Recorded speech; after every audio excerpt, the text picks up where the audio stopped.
Hi, my name's Nick Griffin, and I'm here to talk about hidden heroes. And specifically today, we're going to be talking about the hidden heroes of decarbonisation. Now, when you think about heroes, you probably think about Tony Stark, an Iron Man, and he's not exactly a hidden hero. He's been saving the world for the best part of 10 years.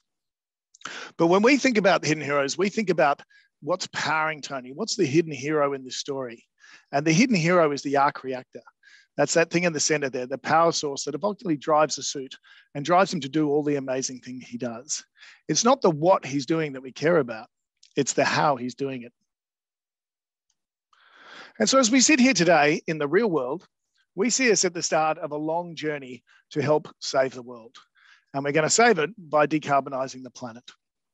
Ultimately, we see three big tailwinds converging here that ultimately are going to lead to an irreversible plan to decarbonize the planet.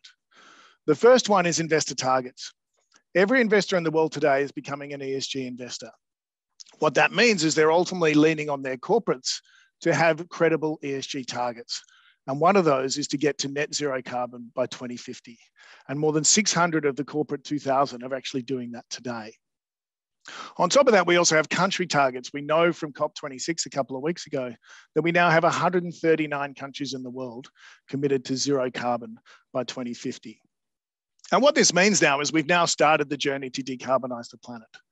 We think it's going to cost roughly $30 to $50 trillion. It's going to take nearly 30 years, but ultimately that's a $30 to $50 trillion revenue opportunity for the companies that will enable that decarbonization.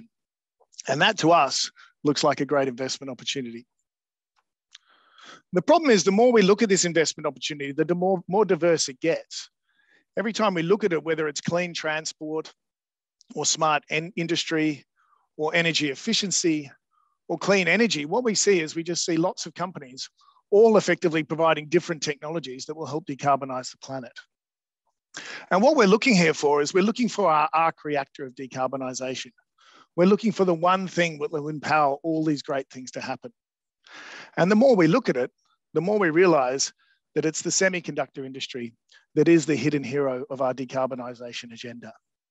And the hidden hero we want to talk to you about today is OnSemi. OnSemi is listed in the United States. It's got a market cap of roughly $26 billion. And it's a leading semiconductor manufacturer specializing in intelligent power and sensing solutions. And so at this point, you're probably thinking, oh, semiconductors, I don't understand semiconductors. And that's okay, because we didn't used to either.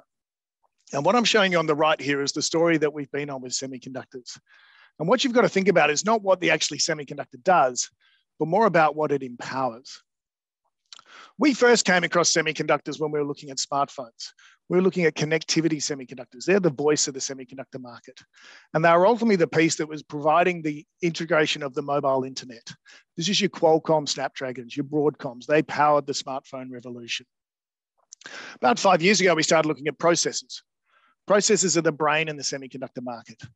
These are the companies like NVIDIA and AMD. We were looking at them because they powered great computer games, but ultimately they moved on to power artificial intelligence, and they now power the omniverse and the metaverse. These are the glamour semiconductor stocks in the world today. But what OnSemi stuff is down the bottom. They specialize in power semis. Power semis are like the muscles of the semiconductor market. They're the things that actually do things. The brain sends a signal and they turn things on or off. And the other part of the market that's exciting is sensor semis. This is like the touch. This isn't going to enable every product in the world to become smart because it will be able to see the world around it. And if you look at the companies on the right, you've probably never heard of any of them. But to be fair, you'd actually never heard of NVIDIA before it became the AI champion, or Qualcomm before it became the smartphone champion.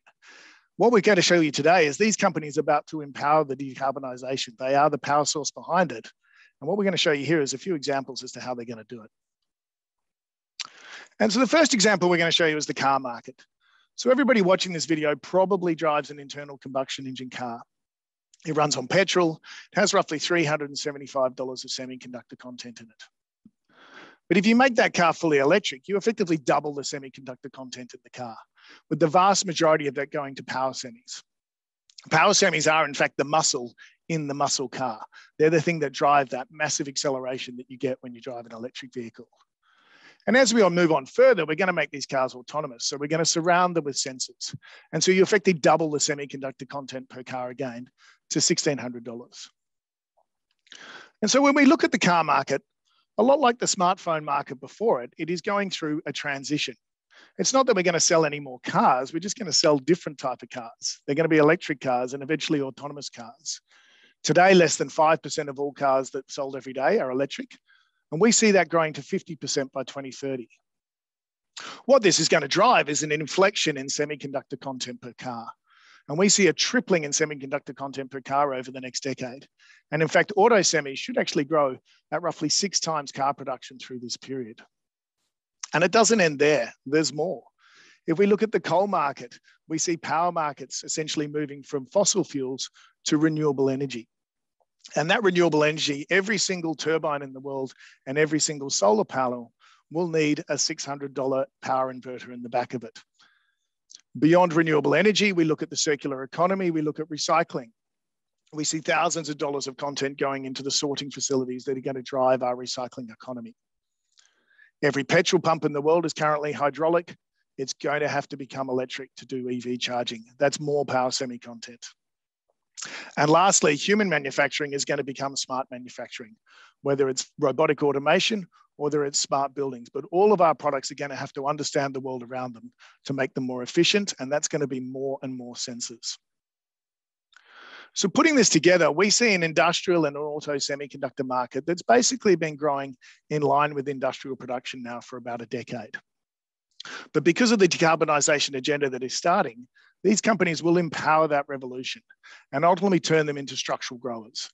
We see this entire market growing at more than 9% per annum for the next decade, largely driven by that auto opportunity I showed you earlier. Now, to be fair, there are many companies we can look at in this environment, many companies that work in this space, but the one we like the most is OnSemi. And the reason why we like OnSemi the most is because Hussein El-Karuri and Thad Trent, we know them well from their time at Cypress Semiconductors. They've recently joined OnSemi and they're rapidly pivoting this company towards the same opportunity that we see, which is auto semiconductor growth and industrial semiconductor growth. And they're basically pivoting the company away from their lower margin consumer products. These slides appeared in their capital market stages 6 months ago. And what they show is a company intent on moving into intelligent power, intent on moving into intelligent sensing. And what we see this company doing is ultimately going from a cyclical grower to a structural grower as they prosecute this opportunity. Putting that together, we see the revenue growth of this company accelerating to more than 10% per annum over the next 5 years. But what's more exciting is the margin opportunity. Margins should go up as they pivot the product to these harder and higher margin solutions.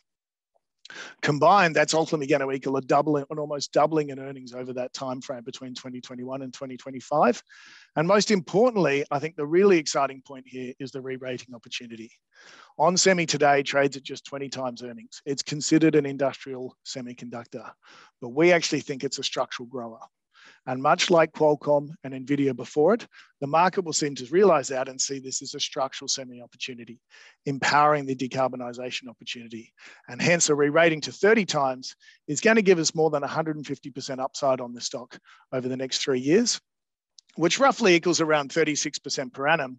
But we think a good chunk of that 150% will happen in the first year as the market starts to realize that this is the next exciting part of the semiconductor market. So to conclude, we are now committed to decarbonising the planet. This course has begun and nothing will stop it from here. Semiconductors will help power that decarbonisation. They are the force that affects every single part of how we do decarbonise every single industry. And OnSemi looks well placed to capitalise on this opportunity. And OnSemi is the hidden hero that's going to help us save the world. Thanks for watching.